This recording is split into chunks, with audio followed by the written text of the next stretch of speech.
ओम शांति।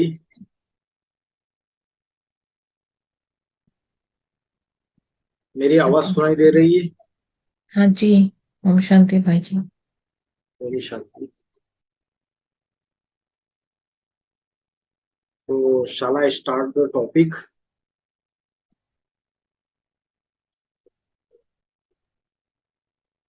जी शुरुआत भाई। कर सकता हूँ मैं? जी भाई, शुरू कर सकते। तो आज का वेबिनार का टॉपिक है भक्ति और ज्ञान, इन दोनों में क्या डिफरेंस है वो आज हम देखेंगे।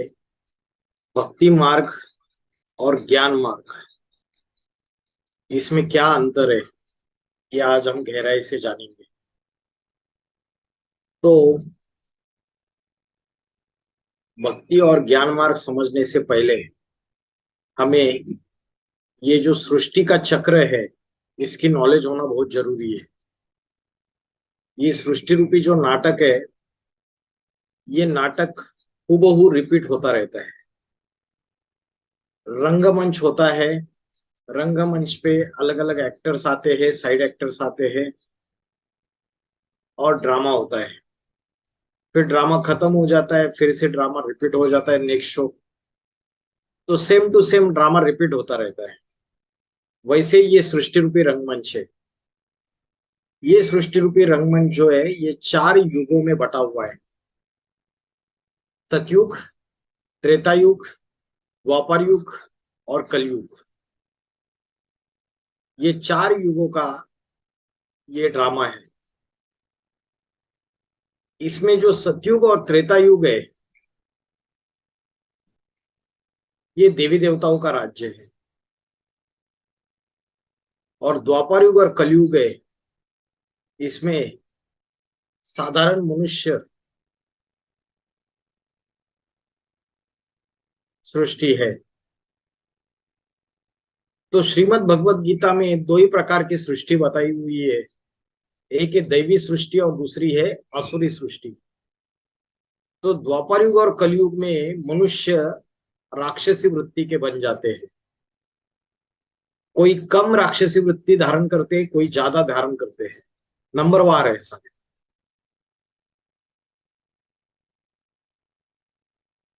तो सतयुग और त्रेता युग देवी देवताओं का राज्य होने की वजह से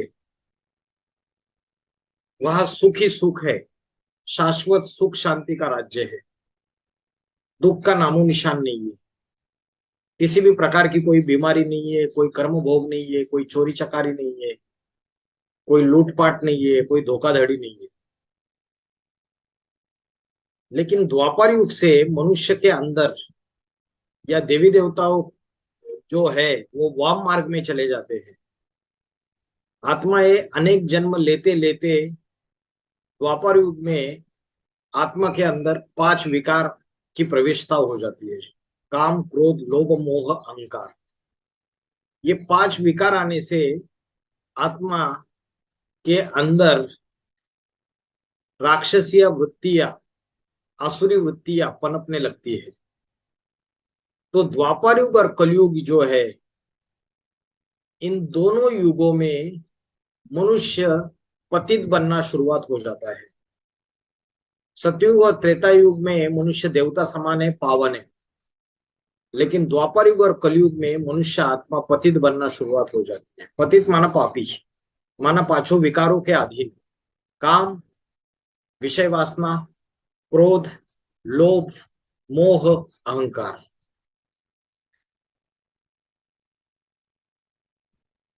तो हिस्ट्री रिपीट्स इटसेल्फ।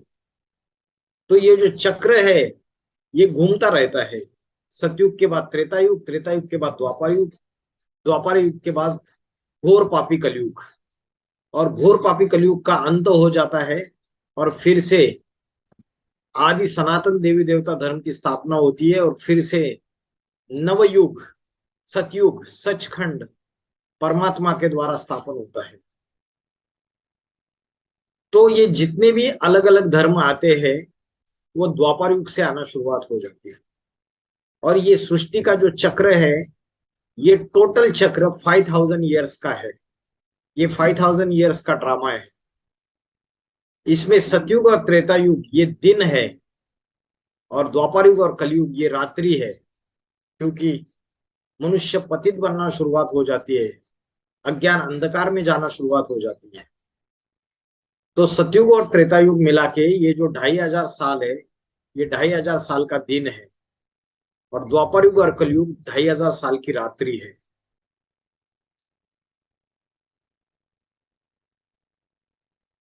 तो ये जो सृष्टि रूपी रंगमंच है, इस रंगमंच पे भक्ति की शुरुआत कब से होती है और भक्ति की जरूरत कब से पड़ती है, ये हम ये सीढ़ी के चित्र में देखते हैं। तो ये सीढ़ी में जो ऊपर का सबसे पोर्शन दिखाया है वो सतयुग है। उसके नीचे राम और सीता दिखाए त्रेता। फिर उसके बाद ये भारत का नक्शा दिखाया है, और उसके बाद उस भारत का नक्शा दिखाया है, उसमें अर्ध विनाश हुआ है त्रेता के अंत में। और फिर द्वापर युग की शुरुआत हो गई। और उसके बाद ये काला कलयुग, जिसमें हनुमान जी की, गणेश की पूजा हो रही है, अग्नि की पूजा हो रही है। मनुष्य मनुष्य की पूजा करना शुरुआत कर दिया है। मनुष्य मनुष्य को ही भगवान समझ बैठा। सत्यवचन महाराज जो मिला उसके सामने माथा टेक दिया और बोला सत्यवचन महाराज। जिसने कोई ज्ञान की छोटी मोटी बातें सुनाई उसको ही भगवान समझ बैठे। तो 5 तत्वों की पूजा भी होना शुरुआत हो गई। अग्नि तत्व, जल तत्व, वायु तत्व, इनकी भी पूजा होना शुरुआत हो गई कलयुग के अंत में। तो जो भक्ति है वो कब से शुरुआत होती है, सबसे पहले ये समझना पड़ेगा। ये जो 4 युग का चक्र है, इन चारों युगों के चक्र में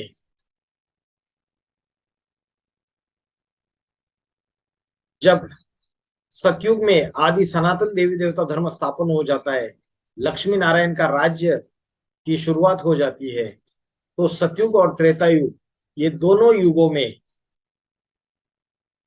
मनुष्य देवता समान संपन्न बन चुका है। उसके अंदर पांचों विकारों का नामो निशान नहीं है।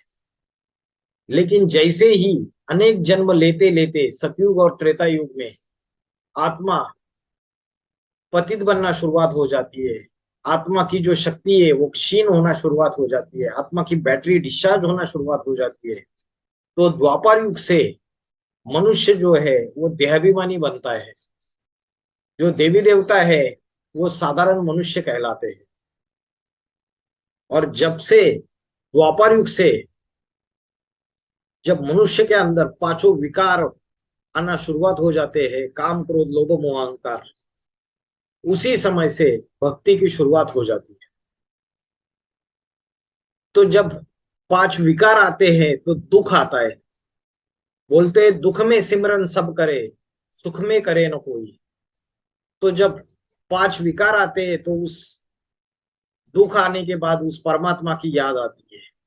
और उस परमात्मा की याद आती है तो उसको सिमरन करना है, तो भक्ति की शुरुआत हो जाती है।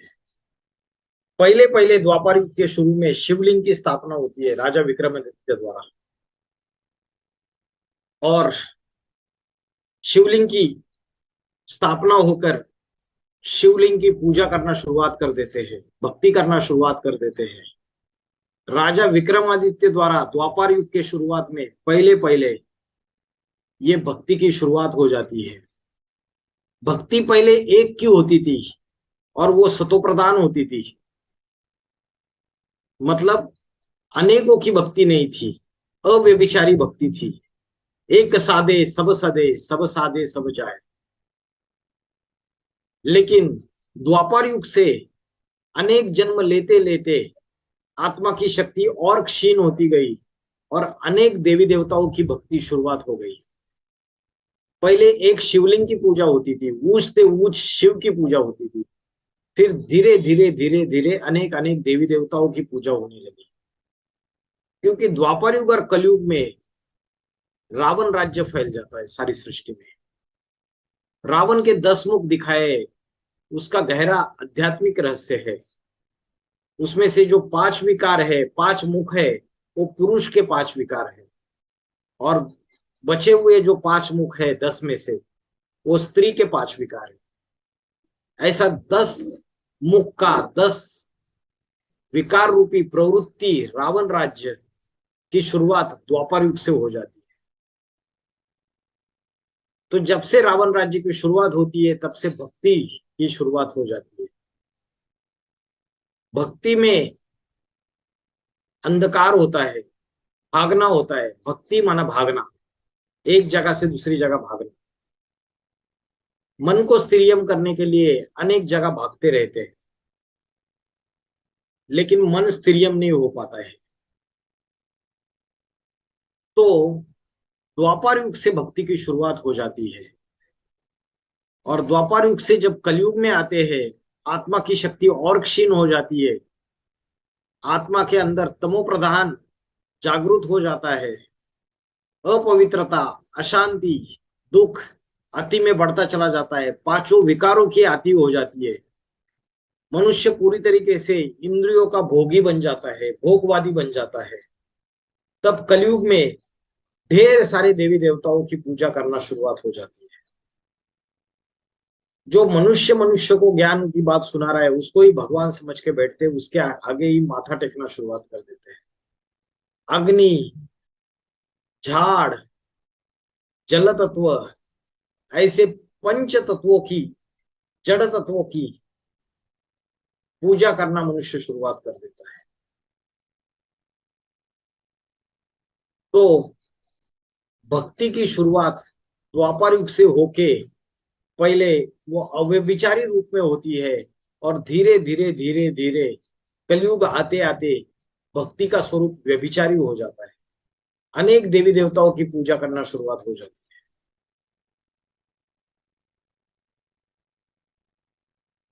तो भक्ति का अर्थ है कि सिमरन करना, नाम जाप करना, मंत्र जाप करना, अनेक कर्म कांड करना, जिससे परमात्मा को प्रसन्न करने की चेष्टा करना। होम हवन आदि विधि करना, दीपक जलाना, परमात्मा के नाम का सिमरन करना, उसके सामने देवी देवताओं के सामने जाके उनके मंदिर बना के, उनकी पत्थर में मूर्तियां बना के उनके सामने माथा टेकना, अनेक व्रत उपवास आदि करना,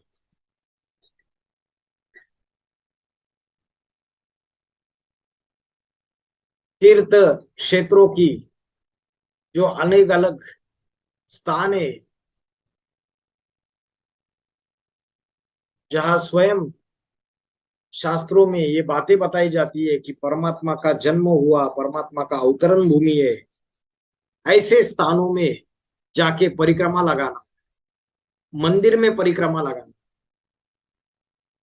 अनेक अंधश्रद्धा युक्त कर्म करना, ये सारे भक्ति के अलग अलग स्वरूप है। भक्ति में भगवान को सिर्फ अनेक अनेक वेद शास्त्रों में जो बातें आई है, उसके आधार से हम ज्ञात करने की कोशिश करते हैं। लेकिन भक्ति में और ज्ञान में क्या फर्क है?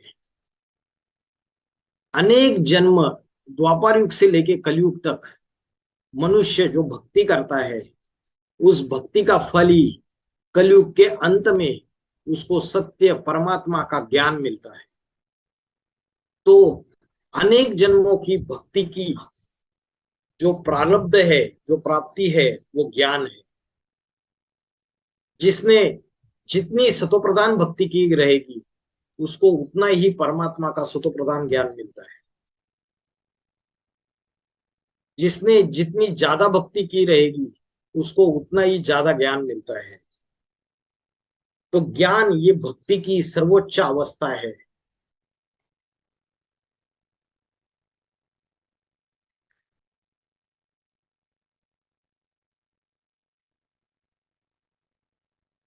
तो भक्ति में होम हवन आदि पूजाएं, दीप ज्वलन करके, प्रज्वलन करके आरती उतारना, अनेक अनेक प्रकार की उपासनाएं करना, ये सब कुछ भक्ति में किया जाता है। लेकिन भक्ति में अंधियारा ही अंधियारा है, क्योंकि अंधेरे में ठोकर लगती है तो कोई ठिकाना नहीं होता है। तो भक्ति को अंधकार किस लिए बोला है?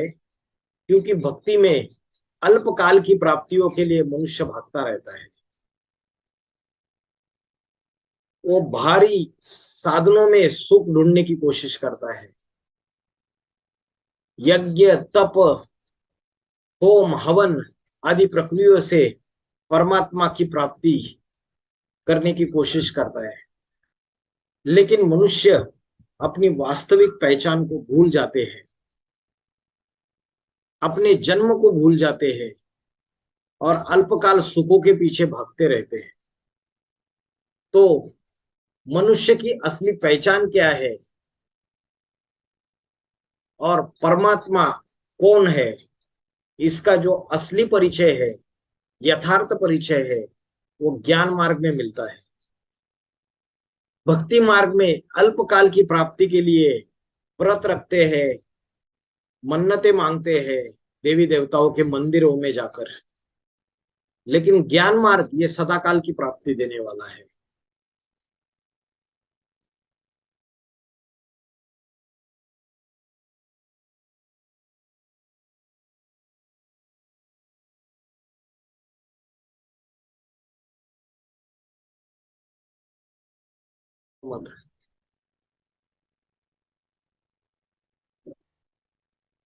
तो भक्ति मार्ग में जो है, वाचा से नामस्मरण करते हैं, माला जापते हैं, अनेक अनेक देवी देवताओं का सिमरन करते हैं, अनेक मंत्रों का पाठ करते हैं।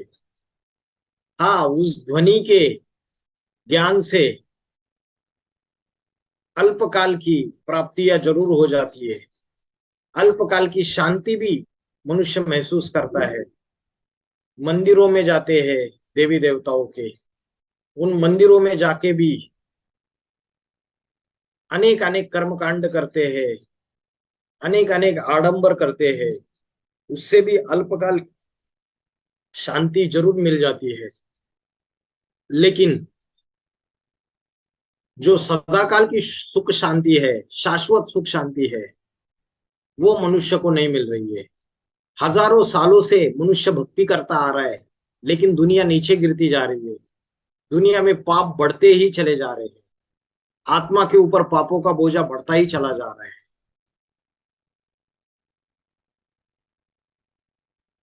तो भक्ति मार्ग जो है, इसमें मनुष्य सोचता है कि हम जो भक्ति करते हैं परमात्मा की, वो मोक्ष के प्राप्ति के लिए करते हैं। लेकिन मोक्ष का सही अर्थ भक्ति मार्ग में समझ नहीं पाते हैं। सोचते हैं कि जन्म मरण के चक्र से छूट जाएंगे, इसको मोक्ष समझते हैं।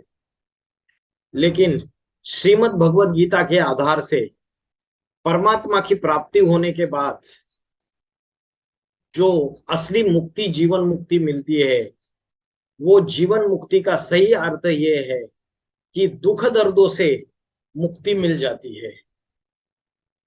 सतयुग रूपी सवेरा आता है, स्वर्ग की दुनिया आती है इसी धरती पर। उस समय मनुष्य को आत्मा का पूरी तरीके से भान रहता है और देह की इंद्रियों का भान नहीं रहता है। तो मनुष्य जो है वो देवता कहलाता है। तो जो शाश्वत सुख शांति मनुष्य आत्मा प्राप्त करती है, वही असली जीवन मुक्ति है, वही असली मोक्ष है। वो जन्म मरण के चक्र से छूटने की जो बात है, इसको भक्ति मार्ग में हमने गलत तरीके से समझ लिया। जन्म मरण के चक्र से छूटना, इसका अर्थ है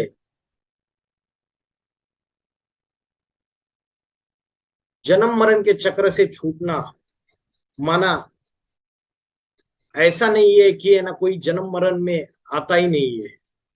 जन्म मरण में चक्र से छूटने का अर्थ ये है कि जो द्वापर युग और कलयुग रूपी नरक की दुनिया है,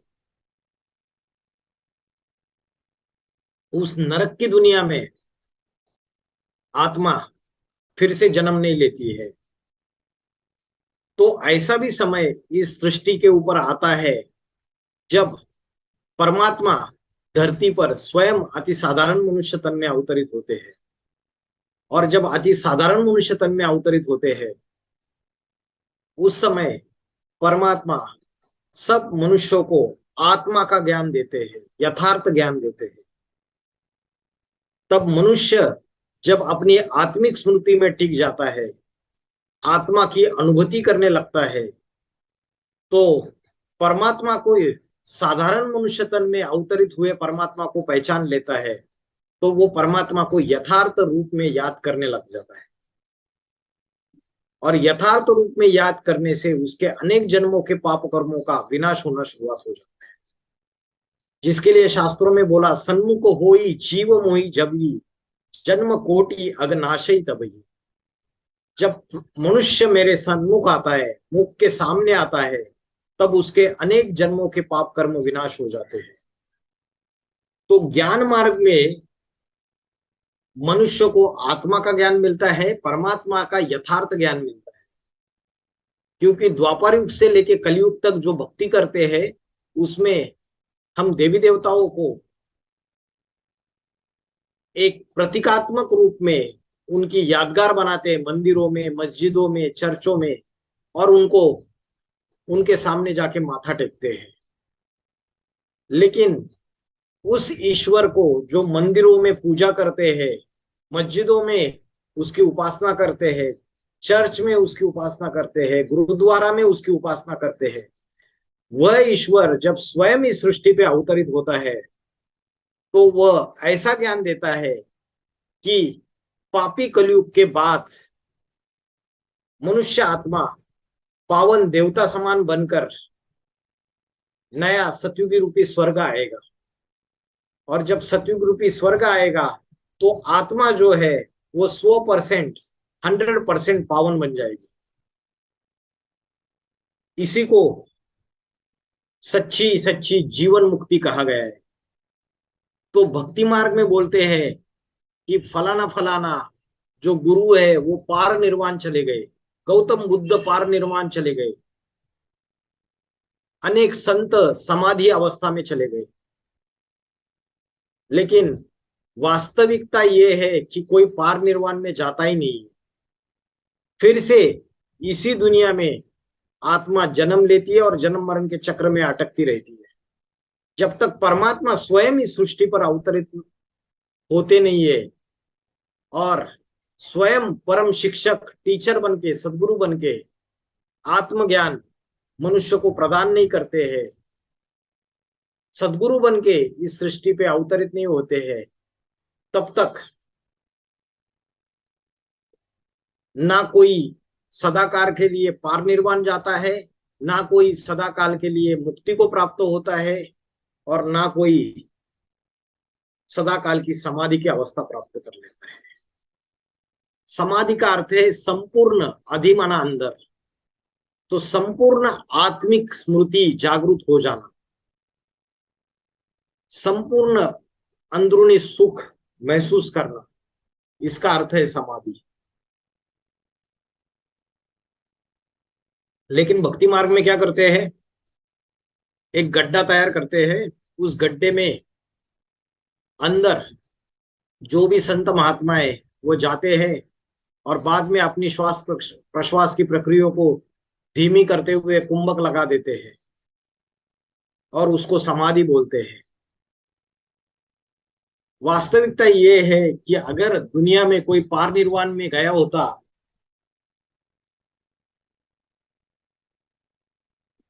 मोक्ष की प्राप्ति की होती, तो आज उनके जितने भी चेले चपाटे हैं, जितने भी फॉलोवर्स है, उनको भी मोक्ष मिलना चाहिए था।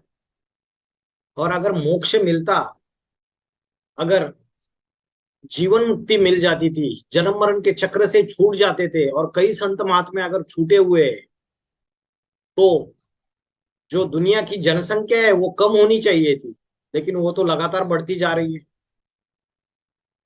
तो भक्ति मार्ग में जितने भी अंधश्रद्धा युक्त बातें बताई गई है,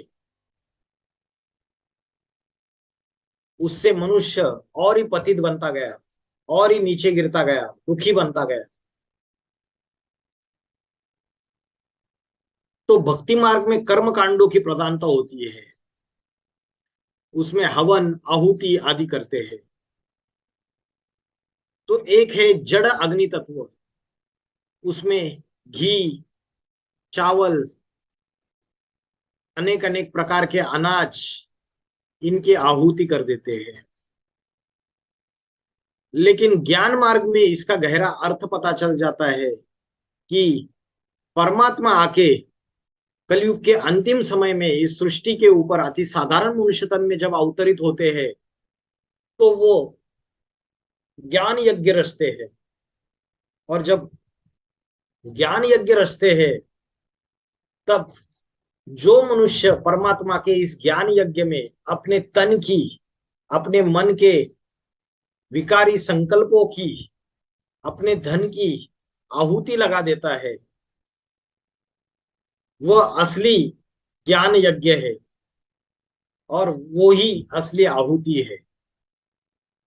लेकिन भक्ति मार्ग में इन गहरे अर्थों को हम समझ नहीं पाते हैं, और ना समझने के कारण हम अंधश्रद्धा युक्त बातों को फॉलो करते रहते हैं। जैसे मंदिर में परिक्रमा लगाते हैं। अगर वृंदावन जाएंगे आप, गोवर्धन, तो वहां देखेंगे कितने 20-20 किलोमीटर दूर दूर परिक्रमा लगाते हैं। कोई पूरी तरीके से जमीन पे लेट के परिक्रमा लगाते हैं।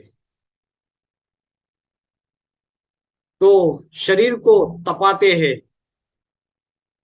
लेकिन उसके बावजूद उनके पाप कर्म खत्म नहीं होते हैं, क्योंकि जब तक सत्य परमात्मा इस सृष्टि के ऊपर अवतरित नहीं होते हैं, तब तक भक्ति में जितने भी शारीरिक तप किए जा रही है, तपस्या की जा रही है, उससे अल्पकाल की ही प्राप्ति हो सकती है। जैसे कोई बहुत गरीबों को धन दान कर देता है, या तो कोई बड़ा हॉस्पिटल बना देता है, स्कूल बना देता है, तो अगले जन्म में उसको उसकी एक जन्म की प्राप्ति हो जाएगी, कि उसके पास बहुत धन फिर से आ जाएगा, वो धनवान परिवार में जन्म लेगी वो आत्मा। हॉस्पिटल बनाता है तो उसको कोई बीमारी नहीं होगी अगले जन्म में। तो ये एक जन्म की प्राप्ति हो सकती है भक्ति मार्ग में जो भी दान पुण्य कर्म आदि करते हैं। लेकिन जन्म जन्मांतर की जो प्राप्ति है वो भक्ति से नहीं होती है। जन्म जन्मांतर की प्राप्ति कराने के लिए एक परमात्मा आता है। तो भक्ति मार्ग में शरीर को जो तपाया जाता है, उसमें उपवास किए जाते हैं, व्रत रखे जाते हैं। उपवास का सही अर्थ नहीं समझते हैं। उपमानो उपराम, उपराम, सबसे उपराम कौन है? परमात्मा है ऊंची अवस्था में। तो ऐसा जो सबसे उपराम है परमात्मा, उसके नजदीक वास करना, वास करना माना मन बुद्धि से उसके नजदीक रहना, वो असली उपवास है। लेकिन आज हम क्या करते हैं? शारीरिक व्रत रखते हैं जिसमें शरीर को भूखा रखते हैं, ये हमने उपवास की व्याख्या कर दी। भले उस दिन हम पाप कर्म करेंगे, लेकिन शरीर को भूखा रखना, यही हमने उपवास की व्याख्या कर दी। तो एक अभी रिसेंटली एक न्यूज आया था जिसमें बताया 68 दिनों तक व्रत रखने वाली जो 13 वर्षीय जैन बालिका है, उसका नाम आराधना है। वो 68 दिनों तक उसने भूखी रही, व्रत रखा, और फिर उसको हार्ट अटैक आके उसने प्राण त्याग दिए। कोई कोई ऐसे भी साधु संत महात्मे हैं जो सालों सालों से भूखे रहते हैं और तपस्या करते हैं। तो ये शारीरिक तपस्या जो अलग अलग प्रकार से की जाती है, कोई एक पैर पे सालों साल खड़े हो जाते हैं, कोई उल्टे सिर खड़े हो जाते हैं, लेकिन इससे मिलता कुछ भी नहीं है। यहाँ इस चित्र में दिखाया है कि ये संत जो है वो 41 साल से बैठे ही नहीं है, खड़े हैं। तो ये ऐसी जो शरीर को तपाने की जो अलग अलग चीजें करते हैं, उससे परमात्मा की भी प्राप्ति नहीं होती है। और जो असली जीवन मुक्ति है, असली दुख दर्दों से मुक्ति है, वो भी प्राप्त नहीं होती है। दुनिया में अलग अलग प्रकार से ये जो हठ योग की प्रक्रिया अपनाई जाती है भक्ति मार्ग में, जल समाधि ले लेते हैं, घंटों घंटे जल के अंदर समाधि ले लेते हैं। उसके बाद पेड़ के ऊपर उल्टे लटक जाते हैं, नीचे से आग का धुआं छोड़ देते हैं। ऐसे ऐसे अजूबे गरूबे काम करते हैं, अंगारे के ऊपर चलते हैं। तो इससे सिर्फ शारीरिक जो तपस्या की जाती है, जो ताप दिया जाता है, देह को जो कष्ट दिए जाते हैं, उससे अल्पकाल की छोटी मोटी प्राप्ति हो सकती है। जैसे काशी में काशी करवट खाते हैं, तो वहां क्या करते थे, एक कुआं बना हुआ है, उस कुएं में एक तलवार जैसी बनी हुई है, तो ऊपर से कूद जाते हैं और अपना सर कटवा लेते हैं उस तलवार से। तो उसको बोलते हैं काशी करवट खाना। तो भक्ति मार्ग में क्या होता है कि शरीर को अलग अलग तरीके से तपाया जाता है, लेकिन ये काशी करवट खाने वाले, इनकी थोड़े समय के लिए पाप खत्म हो जा सकते हैं, लेकिन सदा काल के लिए वो आत्मा पापों से मुक्त नहीं होती है, फिर से जन्म लेके नए सिरे से पाप करना शुरू कर देती है।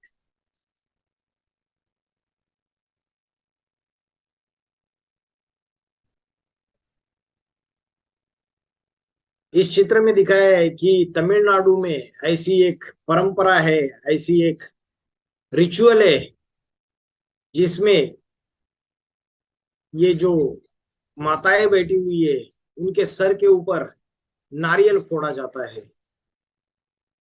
तो इस देह को ताप देने से मनुष्य और ही दुखी होता जा रहा है। अभी भक्ति मार्ग में जो इतनी भीड़ इकट्ठा हो जाती है मंदिरों में, तो कई बार ऐसा होता है कि स्टैम्पेड हो जाता है, और उसमें भीड़ भाड़ में अनेक लोग भी मृत्यु को पाते हैं। तो भक्ति मार्ग के नाम पे आज बहुत सारे अश्लील कर्म भी किए जा रहे हैं। होली का त्योहार जब मनाते हैं, तो ऐसे भी कई युवा वर्ग में लोग हैं जो कन्याओं को सरेआम पब्लिक के सामने उनसे अश्लील हरकतें करते हैं, रंग लगाने के त्योहार का नाम लेते हुए, बहाना करते हुए।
तो इस वीडियो में आपने देखा कि कैसे आज भक्ति में इतनी तमोप्रधानता आ चुकी है कि भक्ति के नाम पे अश्लीलता का आधार ले रहे आज के युवा।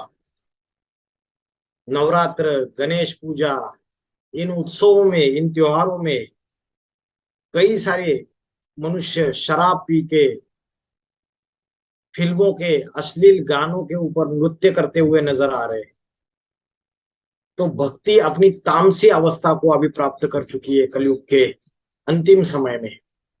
और जब भक्ति में भी तमो प्रधान अवस्था आ जाती है, भक्ति की इम्प्योरिटी आ जाती है, ऐसे समय परमात्मा अति साधारण मनुष्य तन में कलयुग के अंतिम समय में अवतरित हो जाते हैं और आदि सनातन देवी देवता धर्म की फिर से फाउंडेशन डालते हैं। क्योंकि आदि सनातन देवी देवता धर्म की धारणाएं अभी कलयुग के अंत में प्राय लोप हो चुकी है। ऐसे समय भगवान अति साधारण मनुष्य तन में अवतरित होते हैं और सत्य ज्ञान देते हैं। भक्ति का फल ही ज्ञान होता है। श्रीमद् भगवत गीता में बोला है, अवजानान्ति मां मूढ़ा मानुषी तनुमाश्रितम परम भाव मजानंतो मम भूत महेश्वरम। मुझे साधारण मनुष्य शरीर में आए हुए परमात्मा शिव शंकर भोलेनाथ को मूर्ख बुद्धि लोग समझ नहीं पाते हैं, उसकी अवज्ञा करते हैं। तो परमात्मा जो है श्रीमद् भगवत गीता के अनुसार अति साधारण मनुष्य शरीर में प्रवेश करते हैं।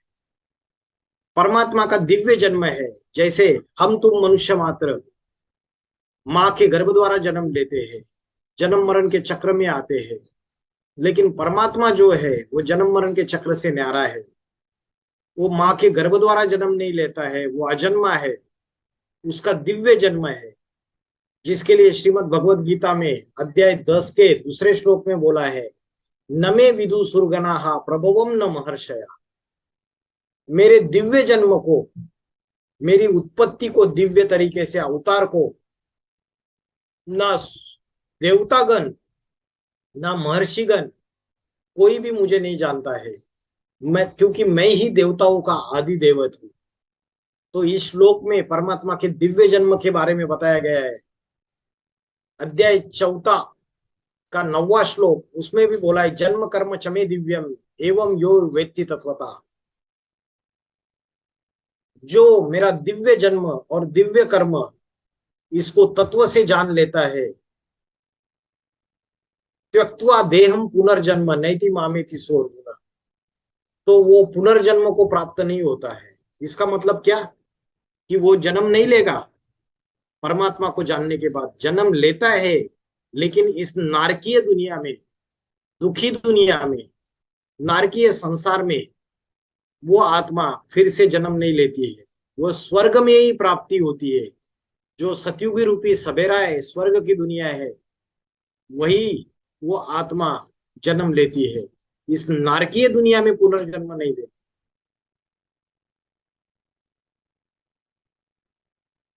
तो रावण राज्य जो है वो भक्ति मार्ग है, मैंने बताया। तो रावण के 10 मुख होते हैं, तो अनेक मुखों से अनेक प्रकार का ज्ञान सुनाता है। तुंडे तुंडे मतिर भिन्ना। आज की दुनिया की भी ऐसी हालत हो चुकी है। आज 10 बड़े बड़े धर्म है, हिंदू, मुस्लिम, सिख, ईसाई, बौद्धि, सन्यासी, सिख, आर्य समाजी, नास्तिक, इस अनेक धर्मों वाले मुख जो है रावण के, ये अनेक अलग अलग धारणाएं फैला रहे, अनेक अनेक प्रकार का ज्ञान सुना रहे, और जिसकी वजह से मनुष्य दुर्गति को जा रहा है। मनुष्य सत्य भगवान को नहीं समझ पा रहे और दुर्गति के मार्ग पे जा रहे। तो अनेक मुखों से जो ज्ञान आता है, अनेक मुखों से जो ज्ञान आता है, वही भक्ति कहलाती है। राम से सत्य ज्ञान मिलता है और रावण से भक्ति आती है। गीता में बोला है, सुनी सुनाई जो बातें हैं उससे भारतवासियों ने दुर्गति पाई है। आज इस देवता को याद करते हैं, रविवार को, सोमवार को शिव शंकर भोलेनाथ को याद करते हैं, उसकी उपासना करते हैं, उसके मंदिर में जाके माथा टेकते हैं, भक्ति करते हैं। मंगलवार को हनुमान जी की भक्ति करते हैं, बुधवार को अलग देवता की, गुरुवार को अलग देवता की, तो भक्ति में बुद्धि भटकती रहती है। 12 ज्योतिर्लिंग जाएंगे, सारी भारत में सब जगह चक्कर मारेंगे, अष्ट विनायक जाएंगे, सब जगह चक्कर मारते रहते हैं, भटकते रहते हैं, लेकिन फिर भी बुद्धि स्थिरियम नहीं होती है, फिर भी पापों का विनाश नहीं होता है। क्योंकि भक्ति मार्ग में हम सुनी सुनाई बातों के ऊपर दुर्गति में प्राप्त हो जाते हैं। इसके लिए गीता में बोला है, यदा ते मोह कलिलम बुद्धिर व्यतीत रिष्यते तदा गंतासि निर्वेदम श्रोतवस्य श्रुतस्य च। तो ये जो बुद्धि है, ये सुनी सुनाई बातों में आके दुर्गति को प्राप्त कर लेती है। श्रुति विप्रति पन्ना, जब तेरी नाना श्रुतियों वेद शास्त्रों द्वारा जो भ्रमित बुद्धि है वो परमात्मा की याद में स्थिर हो जाएगी, तब तू संपूर्ण योग की अवस्था को प्राप्त कर लेगा। तो अभी अनेक अनेक श्रुतियां, अनेक अनेक वेद शास्त्र, इस शास्त्र में ये बात बोली है, दूसरे शास्त्र में दूसरी बात बोली है, उससे मनुष्य पूरी तरीके से, मनुष्य की बुद्धि भ्रमित हो चुकी है। जब ये सारे बुद्धि के भ्रम परमात्मा आके स्वयं नहीं हटाता है सत्य ज्ञान देके, तब तक संपूर्ण योग की अवस्था को मनुष्य प्राप्त नहीं कर सकता। तो शास्त्रों में भी आज की तारीख में मिलावट हो चुकी है। आटे में नमक मिसल सच्चाई है शास्त्रों में। जैसे दुनिया में दाल, चावल, आटा, तेल सभी में मिलावट हो चुकी है, खाने पीने की चीजें में, पहनने की चीजें में, सभी में मिलावट हो चुकी है, वैसे ही शास्त्रों में भी मिलावट हो चुकी है। तो ये जो वेद शास्त्रों की जो बातें हैं, अनेक प्रकार की, विभिन्न प्रकार की, इससे मनुष्य की बुद्धि भ्रमित हो रही है। तो वो संपूर्ण योग की अवस्था को कैसे प्राप्त हो जाएगा, जब तक ये भ्रमित बुद्धि उसकी स्थिर नहीं होगी। तो परमात्मा आके सभी वेद शास्त्रों का सार सुनाते हैं आके कलयुग के अंतिम समय में, अति साधारण मनुष्य शरीर में अवतरित होके। तो तब हमें पता चलता है कि सत्य ज्ञान क्या है और परमात्मा को यथार्थ रूप में कैसे याद करना है।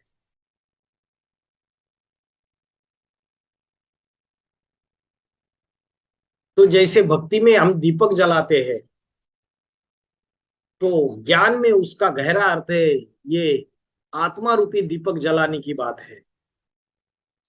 तो मनुष्य अपने आप को आज वर्तमान में देह समझ के बैठा है, शरीर समझ के बैठा है, इसलिए उसके अंदर बॉडी कॉन्शियसनेस है, देहाभिमान है। जब वो अपने आत्मा को याद करेगा, आत्मा के स्मृति में स्थित हो जाएगा, तो उसका आत्मा का दीपक, आत्मा की ज्योति जगने लगेगी। लेकिन आज मनुष्य इन भक्ति में जो भी कर्मकांड किए जाते हैं उसके गहरे अर्थ को समझ नहीं पा रहा है। शास्त्रों में बोला है, पत्थर पूजे हरि मिले तो मैं पूंजू पहाड़, तो मैं क्यों न पूंजू पहाड़। अगर पत्थर पूजने से हरि मिल जाता है तो मैं पहाड़ की ही पूजा कर लेता हूं। लेकिन जो पत्थर में जो भगवान को समझ के जो पूजा की जाती है, उससे मनुष्य को भक्ति में सिर्फ भावना का भाड़ा देता है भगवान। लेकिन जो असली प्राप्ति है, जो ईश्वर स्वयं जब साधारण मनुष्य तन में अवतरित होके सदगुरु का पाठ बजाते हैं, गुरु ब्रह्मा गुरु विष्णु गुरुदेवो महेश्वर गुरु साक्षात पर ब्रह्म तस्मै श्री गुरुवे नमः।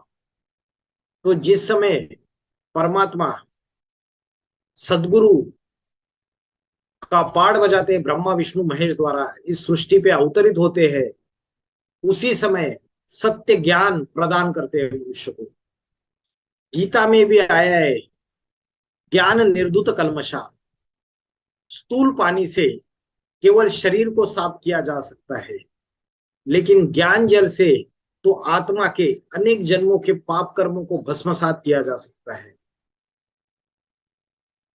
तो श्रीमद् भगवत गीता में अध्याय 11वें के 53वां श्लोक है कि नाहम वेदेर न तपसा न दाने न चैज्या, मैं यज्ञ तप वेद दान आदि से नहीं मिलता। कौन नहीं मिलता? भगवान नहीं मिलता, क्योंकि श्रीमद् भगवद गीता भगवान उवाच है। तो सिर्फ यज्ञ करने से, होम हवन करने से, तप करने से, वेदों का पठन करने से और दान करने से सत्य परमात्मा की प्राप्ति नहीं होती। परमात्मा को केवल ज्ञान के द्वारा ही जाना जा सकता है, क्योंकि वो अति साधारण मनुष्य तन में आते हैं। कोई राजा महाराजा के, कोई बड़े बिजनेसमैन टाटा अंबानी बिरला के शरीर में नहीं आते हैं, अति साधारण मनुष्य तन में आते हैं। तो परमात्मा की पहचान कैसे होगी? उसकी पहचान सिर्फ ज्ञान के आधार से हो सकती है। परमात्मा साधारण मनुष्य तन में आके ऐसा ज्ञान सुनाते हैं जो ज्ञान आज तक कोई भी संत महात्मा, कोई भी धर्म पिता, चाहे तुलसीदास हो, कबीरदास हो, रोहिदास हो, संत तुकाराम हो, ज्ञानेश्वर हो, संत मीराबाई हो, गुरु नानक जी हो, प्रॉफेट मोहम्मद हो, या गौतम बुद्ध हो, कोई भी धर्म पिता संत महात्मा ऐसा ज्ञान नहीं सुना पाया। ऐसा ज्ञान परमात्मा आके सुनाते हैं। इसलिए श्रीमद् भगवद गीता में बोला है, नहीं ज्ञानेन सदृशम पवित्रम यह विद्यते। इस लोक में साक्षात ईश्वरीय ज्ञान के सिवाय कोई भी चीज पवित्र नहीं है, और भगवान के ज्ञान को धारण करने से ही हम पावन बनते हैं। तो इस जिस ज्ञान से हम पावन बनते हैं, और जो ज्ञान सबसे ज्यादा पवित्र है, वो कौन सा ज्ञान है? वो अध्यात्म ज्ञान है, जिसके लिए श्रीमद् भगवद गीता में बोला है, अध्यात्म विद्या विद्या नाम। ये अध्यात्म विद्या सर्वश्रेष्ठ विद्या है, जिसने हम अपने को आत्मा समझते हैं, जो दो आंखों के बीच में, भ्रुकुटी के बीच में, मस्तक में यहाँ पे स्थित है, और आत्मा का ध्यान करते हैं। उत्तमांग में आत्मा स्थित है। तो आज डॉक्टर, इंजीनियर, वकील बनने की पढ़ाई पढ़ाई जाती है। वो जो ज्ञान है वो सर्वश्रेष्ठ ज्ञान नहीं है। ये अध्यात्म ज्ञान है जो सर्वश्रेष्ठ ज्ञान है, सबसे पवित्र ज्ञान है। वेदों में लिखा है, ऋते ज्ञानान्न मुक्ति। तो ज्ञान के सिवाय मनुष्य को असली मुक्ति प्राप्त नहीं हो सकती। तो ये कौन सा ज्ञान है? यही अध्यात्म ज्ञान है, जिसमें अधि माना अंदर और आत्मा माना आत्मा। तो आत्मा के अंदर का जो नॉलेज है, जो ज्ञान है, वही आध्यात्मिक ज्ञान है। गीता में बोला है, इदम ते गुह्यतम प्रवक्ष्याम्य अनुसयवे ज्ञानम विज्ञान सहितम यज ज्ञात्वा मोक्ष से शुभात्। तो ये योग रूपी जो विशेष ज्ञान दिया है, विज्ञान का अर्थ है विशेष ज्ञान, और विशेष ज्ञान, विज्ञान माना ही योग, आत्मा का परमात्मा से कनेक्शन, आत्मा का परमात्मा से संबंध, याद, यही असली विज्ञान है। तो परमात्मा स्वयं आके बताता है, मैं अत्यंत गुप्त इस ईश्वरीय ज्ञान को खुद आके बताता हूं, जिससे मनुष्य का पाप और दुख सभी से वो मुक्त हो जाता है। और ये ज्ञान जब परमात्मा आके संपूर्ण ज्ञान देता है, तो उसको जानने के बाद और कुछ भी ज्ञान जानना शेष नहीं रह जाता है। तो आज दुनिया में विभिन्न प्रकार का ज्ञान है। आज हम सोशल मीडिया पे, यूट्यूब चैनल में, फेसबुक में अनेक अनेक ज्ञान की बातें, अलग अलग बातें सुनते रहते हैं। लेकिन परमात्मा का जो ज्ञान है वो इतना संपूर्ण ज्ञान है, जिसको जानने के बाद इस दुनिया में कुछ भी जानना शेष नहीं रह जाता है। तो गीता में बोला है, ज्ञानम तेयम सविज्ञानम इदम वक्ष्याम्य अवशेषता। तो ये जो विशेष ज्ञान है आत्मा का, इसे परमात्मा स्वयं आके पूरी तरीके से बताता है। जब परमात्मा के इस एक मुख से सुनाए गए ज्ञान के ऊपर जब मनुष्य निश्चयात्मक बुद्धि हो जाता है, एक परमात्मा की जो श्रीमत है उसको फॉलो करना चालू हो जाता है, तब उसके अंदर के अनेक जन्मों के पाप कर्मों का विनाश हो सकता है। लेकिन कलयुग के अंतिम समय में अनेक अनेक धारणाएं फैलाने वाली द्वैतवादी धारणाएं फैलाई जा रही है। इस्लाम, बौद्धी, क्रिश्चियन, सन्यासी, ये अनेक अनेक धर्म अनेक अनेक प्रकार की अनिश्चय बनाने वाली अनेक अनेक मतें फैला रहे हैं। तो ये अनेक अनेक शाखाएं, जिससे मनुष्य अनिश्चय बुद्धि बनता जा रहा है, परमात्मा के प्रति विपरीत बुद्धि बनता जा रहा है, नास्तिक बनता जा रहा है।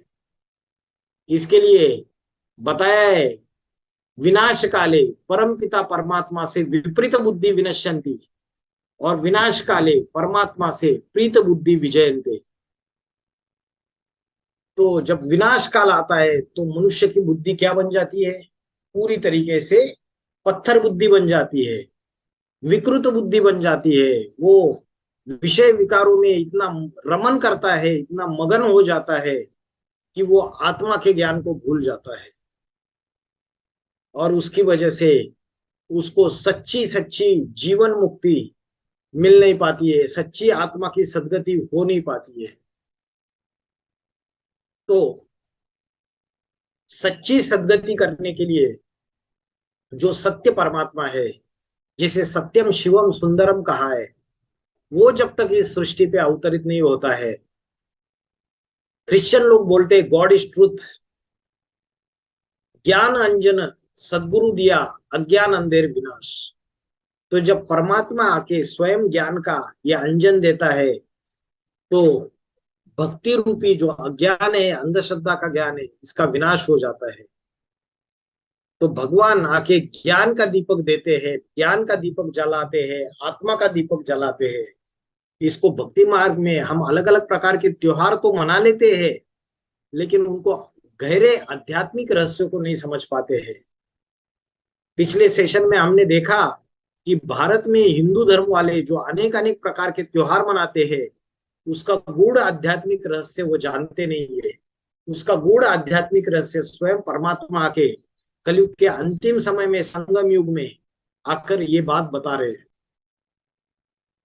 तो ये ऐसा ज्ञान है जिसके लिए गीता में बोला है कि अपिचेदस्य पापभ्यो सर्वोभ्यो पापकृतम सर्वम ज्ञानम प्लवेनम भुजिनम संत वृष्यसि। चाहे सब पापियों से भी कितना भी तू पापी न हो, महापापी भी ना क्यों न हो, तो भी ये ज्ञान रूपी नौका से तू पाप समुद्र से भली भांति तैर कर उससे पार लग जाएगा। क्या बोला है?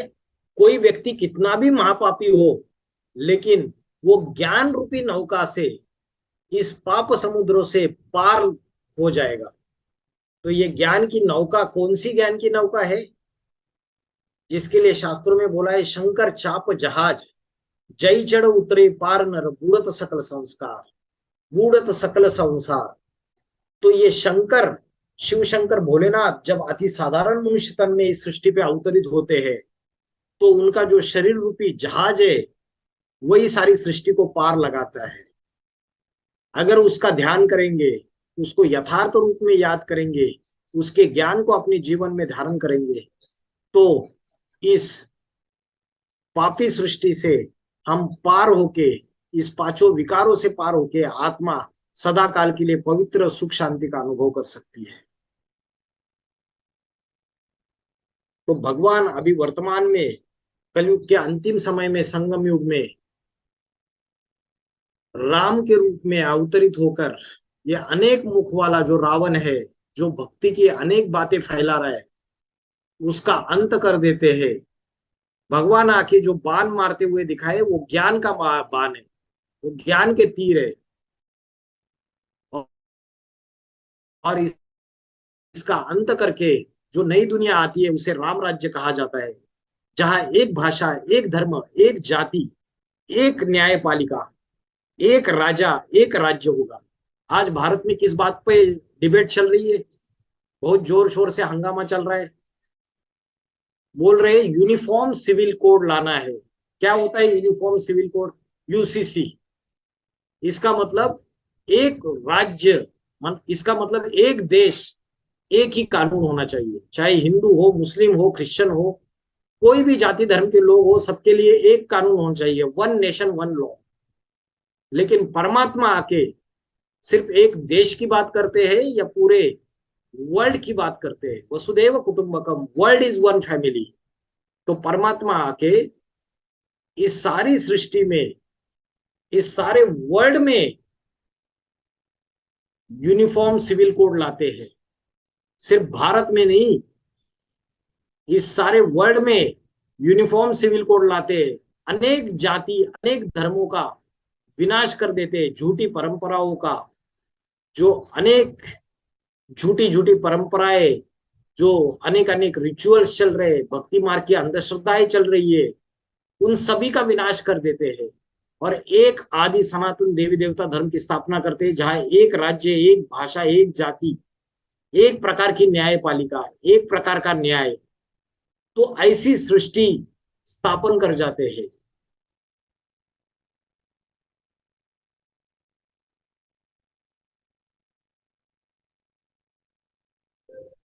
तो यहाँ पे मैं रुकता हूँ।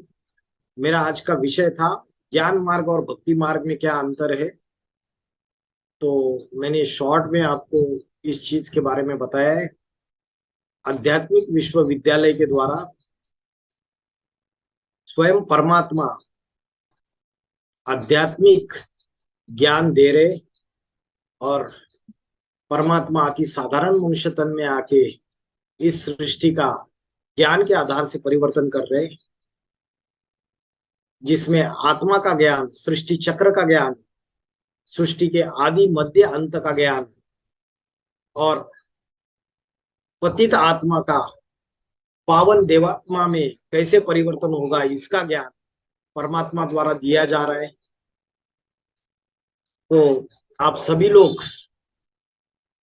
आध्यात्मिक विश्वविद्यालय से जुड़िए। उसकी वेबसाइट है, उसका यूट्यूब चैनल है, इन सभी का आप अभ्यास कीजिए। आपको पता चल जाएगा कि परमात्मा कैसे साधारण मनुष्य तन में आके इस पापी सृष्टि को परिवर्तित करने का ज्ञान दे रहे। इतना बोलकर मैं रुकता हूँ। ओम शांति।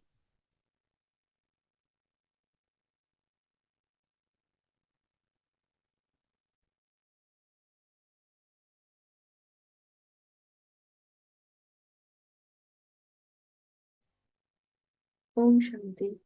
थैंक यू भाई। ओके। कोई प्रश्न है तो पूछ सकते हैं। हाँ जी, हाँ जी।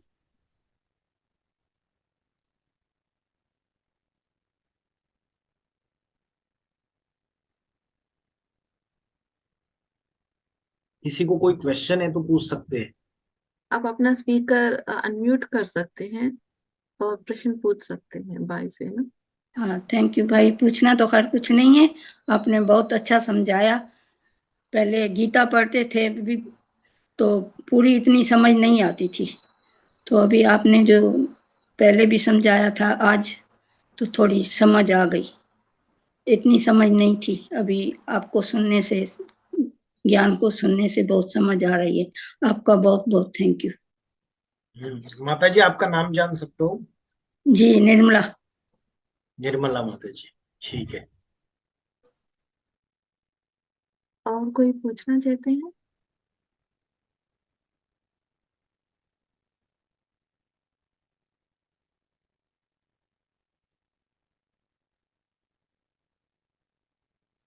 और सभी को शुक्रिया समय निकालने के लिए।